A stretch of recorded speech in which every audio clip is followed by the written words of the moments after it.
আপনাকে ধন্যবাদ শামসুজ্জোহা। প্রথমে যেটি আমি বলছিলাম সেটি প্রশ্ন যে মাত্র কয়েক মাস আগে আমরা দেখলাম, এখন থেকে প্রায় 8 মাস আগে, গত জুন মাসে। জি, 12 দিন ধরে ইরানে একটা হামলা চালালো ইসরায়েল। সেই সময় আমরা দেখেছি অনেক সিনিয়র সামরিক বেসামরিক নেতাকে হত্যা করা হয়েছে, কিন্তু এবারে সরাসরি আলী খামেনিকে হত্যা করতে সমর্থ হওয়া, এটি আমার মনে হয় যে সমস্ত সমীকরণকে পাল্টে দিয়েছে। আমার প্রশ্ন হচ্ছে, ইরান যুদ্ধের বা মধ্যপ্রাচ্যের যে সংঘাত, সেটির ভাগ্য নির্ধারণ করে দিলে এই মৃত্যুই কিনা? না, আচ্ছা, এই মৃত্যু ভাগ্য নির্ধারণ করে দিলে আমি সরাসরি জি, জবাবে চলে হ্যাঁ, গেলাম। জি, দর্শকদেরকে ধন্যবাদ। হ্যাঁ, এটা যদি নির্ধারণ করে দেয় ভাগ্য, তাহলে যুদ্ধ বন্ধ হয়ে যেতে হয় এবং আমেরিকা এবং ইসরায়েলের যে প্রত্যাশা, হুম, ইরানের ইসলামী সরকারকে উৎখাত করে দেয়া এবং তাদের পছন্দের সরকার প্রতিষ্ঠা করা, সেগুলো হয়ে যায়। হুম, তাহলে এবং এইভাবেই ভাগ্য নির্ধারিত হওয়ার কথা। হুম, অথবা ইরান এবার যে যুদ্ধটা করছে তারও একটা লক্ষ্য আছে। হুম, ইরান কিন্তু পরিষ্কার করে বলেছে যে এবার যদি একটা গুলি ছোড়া হয় তাহলে সর্বাত্মক যুদ্ধ হবে, হুম, আঞ্চলিক যুদ্ধ হবে এবং এই যুদ্ধ হয়তো ওরা শুরু করবে, শেষ আমরা করব। 2-3 দিন পরেই যে সিজফায়ার করা হবে, এটা আর হবে না। হুম, আমি বলি যে আমি তো রেডিও তেহরানে থাকার সময় লিখেছি, বলেছি, প্রচুর পড়াশোনা করার চেষ্টা করেছি এবং ফ্যাক্ট হচ্ছে যে আমি ইরান বিষয় নিয়ে আজ 35-36 বছর আমি কাজ করি, ভাবি, চিন্তা করি, পড়ি, বুঝি, লিখি। তো এতদিনের যে আমার একটা পর্যবেক্ষণ, বলতে পারেন যে নিবিড় একটা পর্যবেক্ষণ, সেই পর্যবেক্ষণের ফিনিশিংটা এইরকম যে ইসরায়েল, আমেরিকা এবং ইরান, এই 3 শক্তির ভেতরে একটা চূড়ান্ত হিসাব নিকাশ হবে এবারে না, একটা হওয়ার কথা। সেই হওয়ার কথা হিসেবে সেই চূড়ান্ত হিসাব নিকাশের মেবি এইবারই হয়তো সেটা হতে যাচ্ছে আমার কাছে মনে হয়। এবং ইরানের সর্বোচ্চ নেতাকে হত্যা করা হয়েছে। আপনি যেমনটি বললেন যে সমস্ত সমীকরণ বদলে গেছে, ছাড়িয়ে গেছে, পাল্টে গেছে। সেক্ষেত্রে এই সমীকরণ মানে সর্বোচ্চ নেতাকে হত্যা করা মানেই অনেকগুলো ঘটনা। ইরানের রাষ্ট্র ইরানের কার্যত প্রধানকে হত্যা করলো। যদিও সরকারের প্রধান প্রেসিডেন্ট আছে, কিন্তু সর্বোচ্চ নেতা তো সবার প্রধান। সেক্ষেত্রে তিনি রাষ্ট্রের প্রধানকে হত্যা করা হয়েছে এবং একেবারে সন্ত্রাসী কায়দায়। এটা তো রাষ্ট্রপ্রধানকে হত্যা করা, এটা তো সাধারণ কোনো ঘটনা না। একেবারে নিশ্চয়ই এইরকম একটা জায়গা থেকে আমি যে কতটুকু বলে শেষ করতে চাই, যখন এইরকম একটা ঘটনা ঘটছে, এর মানে দাঁড়াচ্ছে ইরানের পেছনে আর জায়গা নেই পিছানোর। এখন তাকে একটা কিছু করতেই হবে। সেই একটা কিছু করার মানেই দাঁড়াচ্ছে যে ইরান এবং আমেরিকা এবং ইসরায়েলের সাথে ইরানের চূড়ান্ত বোঝাপড়া এইবারই হবে। নিশ্চয়ই, কারণ সরকার প্রধান এবং দেশের শীর্ষ নেতা যখন হত্যা করা হয় এবং তার নিজ কার্যালয়ে হত্যা করা হয়, এখন পর্যন্ত যে তথ্য পাওয়া গেছে, সেইটি হচ্ছে সর্বোচ্চ একটা সিম্পটম, একটা মানে চিহ্ন বলা যায়। এখন আমার প্রশ্ন হচ্ছে, পরবর্তী নেতা কে হতে পারে, যখন এইরকম তিনি তার জীবনের দীর্ঘ সময়ের প্রায় অর্ধেকটা সময় এই ইরানের সর্বোচ্চ নেতার পদে থেকে দায়িত্ব পালন করে আসছেন। এখন প্রশ্ন হচ্ছে, তার ছেলের কথা শোনা যাচ্ছে, মোজতবা খামেনি, এছাড়াও লারিজানি, যিনি ক্ষমতার কেন্দ্রে উঠে আসছেন, এই মুহূর্তে সিদ্ধান্ত গ্রহণের অনেকগুলো গুরুত্বপূর্ণ জায়গায় তিনি আছেন, এছাড়াও আরো অনেকের নাম উঠে আসছে। তা আপনি যেভাবে জানেন তাদের যে একটা কাঠামো, সেই কাঠামোর ভেতর থেকে আসলে কি প্রক্রিয়ায় পরবর্তী নেতা নির্ধারণ হতে পারে বা হয়? যে প্রক্রিয়ায় নেতা নির্ধারিত হবে সেটা হচ্ছে যে ওখানে অভিভাবক পরিষদ আছে, বিশেষজ্ঞ পরিষদ আছে এবং জাতীয় নিরাপত্তা পরিষদ আছে এবং প্রেসিডেন্টের একটা কনসার্ন থাকে মনে হয়। তো সাংবিধানিক একটা সিস্টেম আছে এবং ওই সাংবিধানিক সিস্টেমটাই ফলো করে সর্বোচ্চ নেতার পদে নতুন কাউকে দায়িত্ব দেওয়া হবে এবং এই নিয়ে জটিলতার কোনো কিছু হবে না সেখানে। এটা মোটামুটি আমি নিশ্চিত বলতে পারি। আর অর্থাৎ সাংবিধানিক কোনো জটিলতা এখানে তৈরি হবে না, রাজনৈতিক কোনো জটিলতা তৈরি হওয়ার কোনো কারণ নেই। এটা সেটেলড ইস্যু। এখন কে হবেন পরবর্তী নেতা, সেটা একটা প্রশ্ন।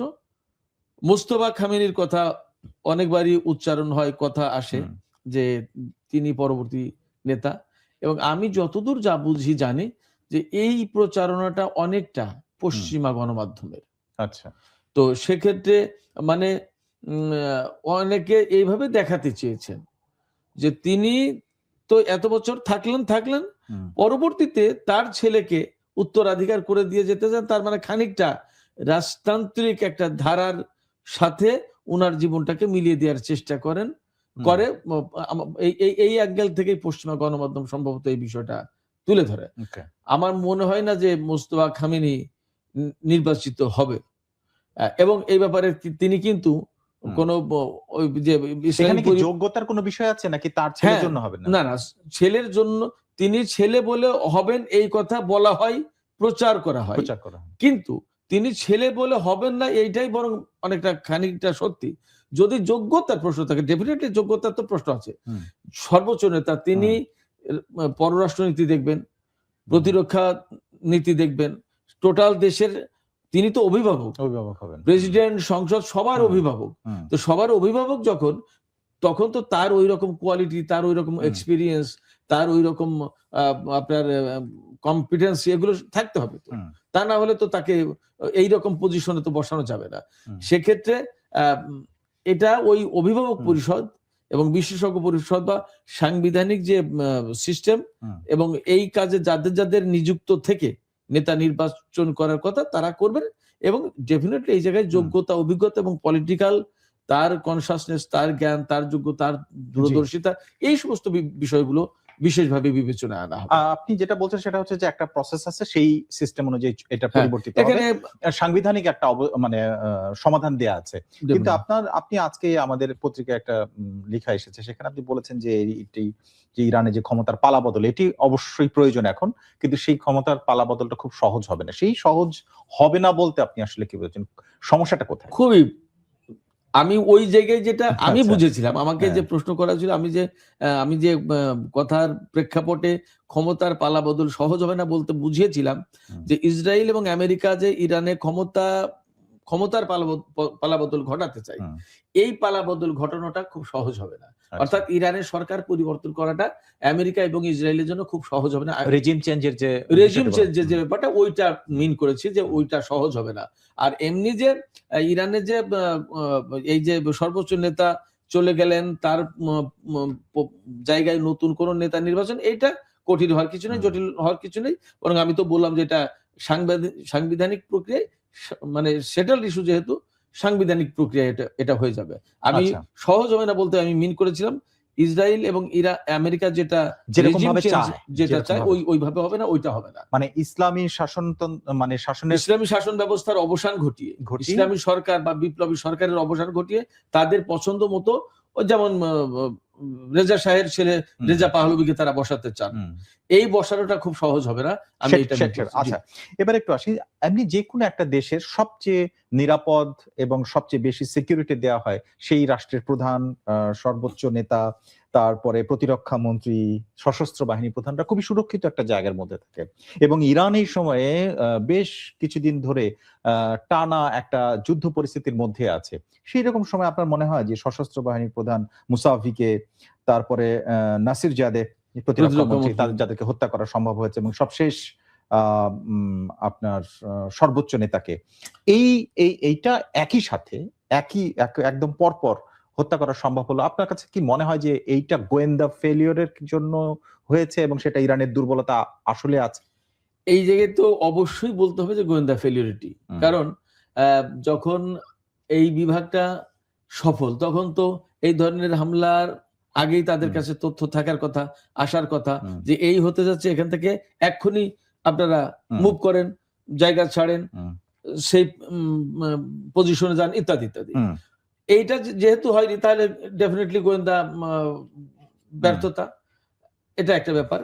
আর একটা ব্যাপার হচ্ছে যে গোয়েন্দা ব্যর্থতা মানে সামগ্রিকভাবে উত্তর তো একটাই, গোয়েন্দা ব্যর্থতা তো বটেই, কিন্তু এর সাথে আরো কিছু যদি এর সাথে যুক্ত করা যায় সেগুলো বলা যায়। যেমন এই গোয়েন্দা ব্যর্থতা এর সাথে এমন হতে পারে যে ভেতর থেকেই এজেন্টরা তো কাজ করে থাকে। যেমন আপনি জেনে থাকবেন নিশ্চয়ই যে ইসরায়েলের প্রধানমন্ত্রী বেনিয়ামিন নেতানিয়াহুর দপ্তরের চিফ অফ স্টাফ, তাকে কিন্তু গৃহবন্দী করে রাখা হয়েছে, আই থিঙ্ক। কারণ হচ্ছে কি, যে তার বিরুদ্ধে অভিযোগ যে 2023 সালের 7 অক্টোবর যে হামাস ইসরায়েলে অভিযান চালালো। অভিযানটা এই অভিযানের পরে বা আগে পরের সময়টাই সে হামাসকে বা ইরানকে তথ্য দিয়ে সহযোগিতা এখন করেছে। কথা হলো কি, সেইটা হচ্ছে যে ইসরায়েলি তাহলে সেটা একটা সক্ষমতা যে তাদের নিজেদের মধ্যেও কেউ যদি বিট্রেয়ার থাকে তাকে খুঁজে বের করে ফেলা হ্যাঁ, এবং তাকে অ্যারেস্ট করেছে তারা, Definitely. তাই না? কিন্তু ইরান সেই জায়গাটায়, আমি প্রশ্নটা এই জন্য করছি, হুম। মাত্র কয়েক মাস আগেও একই ধরনের ঘটনা ঘটেছে এবং সেখানে প্রায় 10 জনের বেশি সামরিক কর্মকর্তাকে এবং উচ্চ পদস্থ তারা একদম তাদেরকে top level এ। টপ লেভেলের হত্যা করা হলো। সেটিও সম্ভব হলো, এবারেও প্রথম সম্ভব হলো। অবস্থায় সম্ভব হলো। মানে এখানে ডেফিনেটলি ব্যর্থতাটার মাত্রা নাকি বেশি। সিআইএ এবং মোসাদের কাছে আসলে টিকতে পারাটা কঠিন? আমি সবই বলবো। ব্যর্থতার মাত্রাটা তাদের সামনে টিকতে পারার কঠিন মানেই তো ব্যর্থতা। ব্যর্থতা, রাইট। আপনি সমীকরণ করলে তো তাই আসবে। তাই আসে। যে সেক্ষেত্রে ব্যর্থতার মাত্রাটাই বেশি বলবো। এবং এই জায়গায় যদি স্যাবোটাজ হয়ে থাকে বা এজেন্ট হিসেবে কেউ কাজ করে থাকে, করতেই পারে, নট ইম্পসিবল। সব ধরনের সম্ভাবনা বা আশঙ্কাই মনে হয় ইরান বিবেচনায় রাখবে। এবং আমি আপনাকে এটাও বলি যে ইসরায়েল যেমন তাদের চিফ অফ স্টাফকে ডিস্টিংগুইশ করতে পেরেছে যে হি ইজ দ্য এজেন্ট, কেমন ইরানও এরকম বহু এজেন্টকে ডিস্টিংগুইশ করেছে, আটক করেছে এবং তাদেরকে বিচারের আওতায় এনেছে। এবং ফ্যাক্ট হচ্ছে এখানে একটা মজার তথ্য বলি যে এদেরকে যখন বিচারের আওতায় আনতে যায় তখন ইসরায়েল এবং আমেরিকা বলে যে একটা লোককেও ফাঁসি দিতে পারবো না, ফাঁসি দিলে কিন্তু যুদ্ধ করব।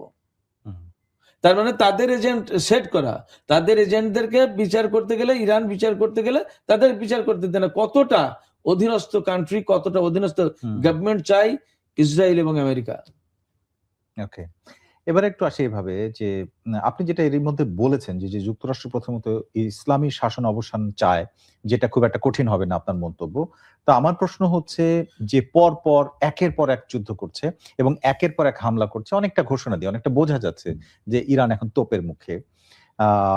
এটা এই মরিয়াটা তাহলে কেন? শুধুই রিজিম চেঞ্জ নাকি এর বাইরে আর কি আছে? মানে অনেক কিছু, সেই জিনিসগুলো একটু বলবেন। আমি অনুরোধ করব আপনি আমাকে সময় দেন। প্লিজ বলেন।